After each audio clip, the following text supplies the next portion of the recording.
বিশালগড়ের রাউতখোলা যুবক সংস্থা এবছর ফের নতুন ভাবনায় দুর্গাপুজোর আয়োজন করছে।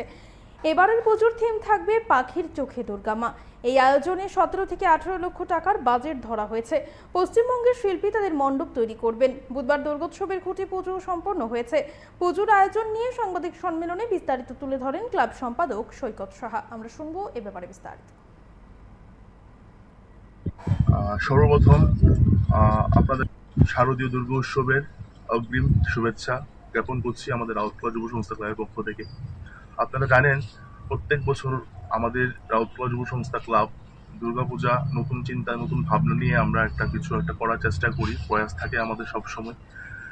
সেইভাবে এবছরে নতুন একটা চিন্তা ভাবনা নিয়ে আমরা এবছরে পূজাটা করতে যাচ্ছি।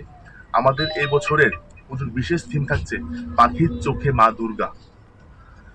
আমরা সাধারণত মণ্ডপে গিয়ে মাকে দেখি, কিন্তু আমরা কি একবার চিন্তা করে দেখি যে উপরে আকাশে মুক্ত পাখিরা যখন উড়ে তারা কিভাবে মাকে দেখে।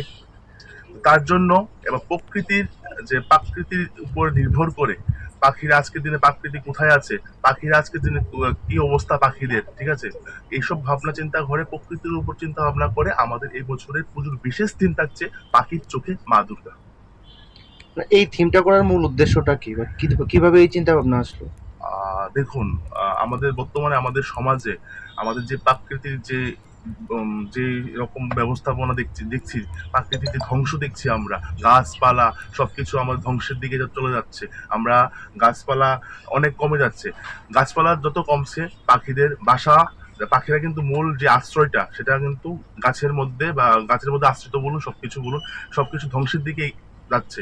তাই আমরা পাখি হলো সমাজের প্রাকৃতিক একটি বিশেষ প্রাণী। তো সে পাখিদের উপরে নির্ভর করে আমরা এবছরের থিমটা করতে যাচ্ছি।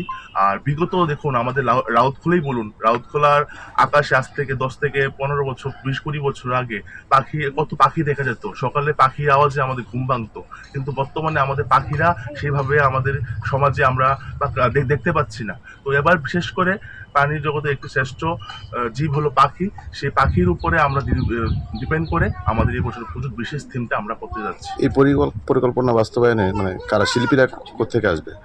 এই পরিকল্পনা বাস্তবায়নে আমাদের যে এবার মণ্ডপ সজ্জায় থাকছে, আমাদের কলকাতার গত বছর আমাদের যে ছিল সুজিত বিশ্বাস, উনি মণ্ডপ সজ্জায় থাকছেন।